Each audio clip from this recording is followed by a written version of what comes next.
আসসালামু আলাইকুম বন্ধুরা।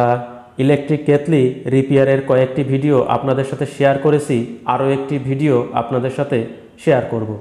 তো কেতলির বেস প্রথমে আমরা চেক করব। প্রথমেই সিরিজ যে সকেট রয়েছে, সকেটের ভিতর আমি এর প্লাগ, কেতলির যে বেস রয়েছে তার প্লাগ সংযোগ করেছি এবং এই যে কানেক্টার পয়েন্ট রয়েছে দুটো, যা দিয়ে মূলত কেতলির ভিতরে থার্মোস্ট্যাটে বিদ্যুৎ প্রবেশ করে, এই কানেক্টার পয়েন্ট দুটো আমি শর্ট করে দেবো। তো দেখেন সিরিজ বাল্ব জ্বলছে, অর্থাৎ এই বেজ ঠিক আছে, ভালো আছে।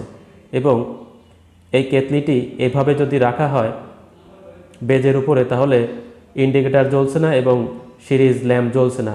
আমি কেতলির যে বেজ রয়েছে তা খুলে নেব, তলা খুলে নেব এবং এর যে থার্মোস্ট্যাট রয়েছে তা চেক করব। অবশ্যই সিরিজ বোর্ড দিয়ে আমি চেক করব, চাইলে মিটার দিয়েও চেক করা যায়, মাল্টিমিটার ব্যবহার করেও চেক করা যায়। তো দেখেন আমি তলা খুলে নিয়েছি, ইলেকট্রিক কেতলির যে তলা, এবং সুইচটি আমি অন পজিশনে রেখেছি এবং সিরিজ কর্ড দিয়ে আমি থার্মোস্ট্যাট চেক করব যে থার্মোস্ট্যাট থেকে বিদ্যুৎ আমার হিটিং কয়েলে প্রবেশ করে কিনা। তো দেখেন প্রথমেই দেখা গেল যে থার্মোস্ট্যাট রয়েছে তার দুই প্রান্ত শর্ট করলেই ভিতর থেকে স্পার্কিং করছে এবং আগুন জ্বলছে। তো কোনো একটা লুজ কন্ট্যাক্টের কারণে মূলত প্লাস্টিকের উপরে যে কন্ট্যাক্ট পয়েন্ট থাকে সেখান থেকেই লুজ কন্ট্যাক্ট হচ্ছে এবং এইভাবে ধোঁয়ার সৃষ্টি হচ্ছে এবং ফায়ারিং হচ্ছে, অর্থাৎ আগুন জ্বলছে। তো স্বভাবতই আমাদের যে থার্মোস্ট্যাট রয়েছে কেতলির, এই থার্মোস্ট্যাট পরিবর্তন করতে হবে এবং পরিবর্তন করার আগে আমি হিটিং কয়েল বা হিটিং এলিমেন্ট চেক করব। তো হিটিং কয়েল চেক করার আগে আমি থার্মোস্ট্যাট থেকে কানেক্টারগুলি খুলে নিচ্ছি। যে ক্যাবেল কানেক্টার রয়েছে বা ক্যাবেল লাক্স রয়েছে তা আমি খুলে নিয়েছি এবং হিটিং কয়েলের দুই প্রান্ত, এই যে একটি প্রান্ত এবং আরেকটি প্রান্ত, এই দুই প্রান্ত আমি চেক করব। সিরিজ কর্ড ব্যবহার করে আমি চেক করছি, সহজেই চেক করা যাবে। তো দেখেন সিরিজ বাল্ব জ্বলছে, অর্থাৎ আমার হিটিং কয়েল ঠিক আছে। শুধুমাত্র থার্মোস্ট্যাট প্রবলেমের জন্য, থার্মোস্ট্যাট নষ্ট হয়ে যাওয়ার কারণে আমার ইলেকট্রিক কেতলি চলছে না। তো এভাবেই শর্ট হতে থাকলে মূলত দুর্ঘটনা ঘটার সম্ভাবনা থাকে, একটু খেয়াল রাখতে হয় এবং দ্রুত থার্মোস্ট্যাট পরিবর্তন করতে হয়। থার্মোস্ট্যাট পরিবর্তন না করলে, তো দেখেন আমি একটি সকেট ড্রাইভার নিয়েছি, সকেট ড্রাইভার থেকে এই নাটগুলি খুলতে খুব সুবিধা হয়। তো নোজ প্লেয়ার ব্যবহার করেও খোলা যায়। তো যা বলছিলাম, ডাইরেক্ট করেও এই থার্মোস্ট্যাট বাদ দিয়ে ডাইরেক্ট করেও কেতলি চালানো যায়, তাতে দুর্ঘটনা ঘটার সম্ভাবনা থাকে। অর্থাৎ থার্মোস্ট্যাট অটোমেটিকভাবে কেতলির পানি নির্দিষ্ট তাপমাত্রায় আসলে অফ করে দেয়। তো থার্মোস্ট্যাট এটাই করে থাকে।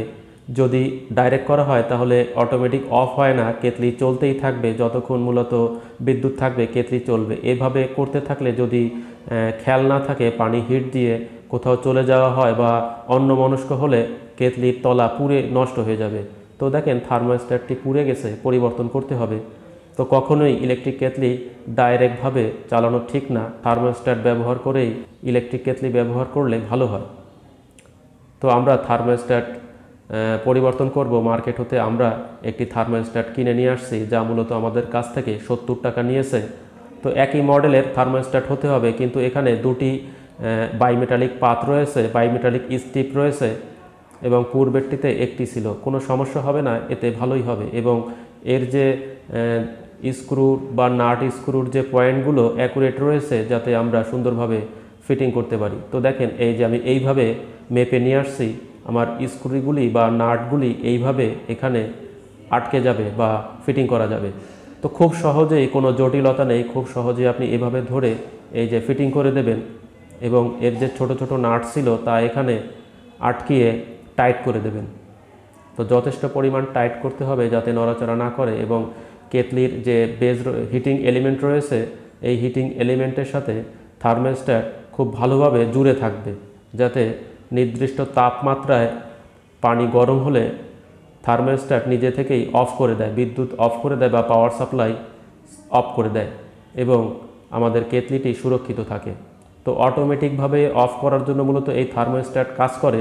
এছাড়া উপরে যে সুইচ রয়েছে, এই সুইচের নিচেও একটি বাইমেটালিক স্ট্রিপ রয়েছে, যা মূলত অতিরিক্ত ভাপ যখন উঠে পানির তখন ওই বাইমেটালিক স্টিক বাঁকা হয়ে যায় এবং সুইচটি অফ করে দেয়। তো সুইচ কিভাবে রিপেয়ার করবেন বা সুইচ কিভাবে পরিবর্তন করবেন এই বিষয়ে আমার বেশ কিছু ভিডিও রয়েছে। তাছাড়া ইলেকট্রিক কেটলির 2-4টা ভিডিও আমার চ্যানেলে রয়েছে, যার লিঙ্ক আমি ডেসক্রিপশন বক্স এবং এন্ড স্ক্রিনে দিয়ে রাখবো।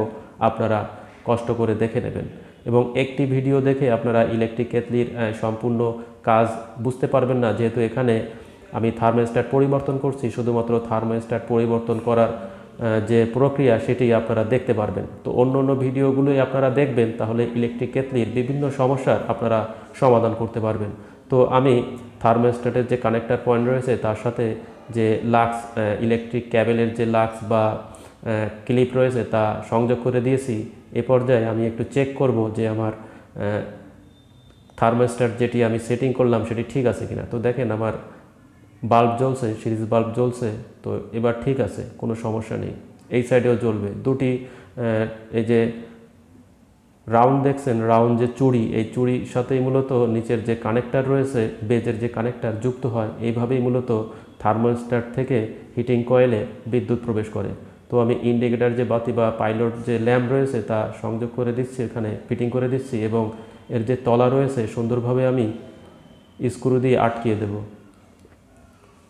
তো দেখেন স্ক্রুর যে পয়েন্টগুলো রয়েছে থার্মোস্ট্যাটের সাথে তা আমি অ্যাকুরেট করে 3টি স্ক্রু টাইট করে দেব এবং টাইট করে দিয়ে আমি চেক করব একটু পানি দিয়ে যে আমার পানি হিট হচ্ছে কিনা। খুব সহজেই আমি ইলেকট্রিক কেটলির থার্মোস্ট্যাট পরিবর্তন করে দেখিয়েছি। আপনারা চাইলে নিজে থেকেই পরিবর্তন করতে পারবেন। তো অনেক সময় হয় কি, দোকানে বা সার্ভিসিং সেন্টারে নিয়ে যাওয়ার সময় হয় না, বা অনেকে সার্ভিসিং সেন্টারের ঠিকানা জানেন না, খুঁজে পান না। তো আমাদের কাছে কমেন্ট করেন, আমরা মূলত আমাদের এলাকায় যারা আছে তাদের সহযোগিতা করতে পারি, বাইরে কারো সহযোগিতা করতে পারি না। তো আপনারা নিজে থেকে কিনে ফিটিং করতে পারবেন। তো দেখেন খুব সহজেই আমি পরিবর্তন করে দিয়েছি এবং পানি খুব তাড়াতাড়ি গরম হচ্ছে।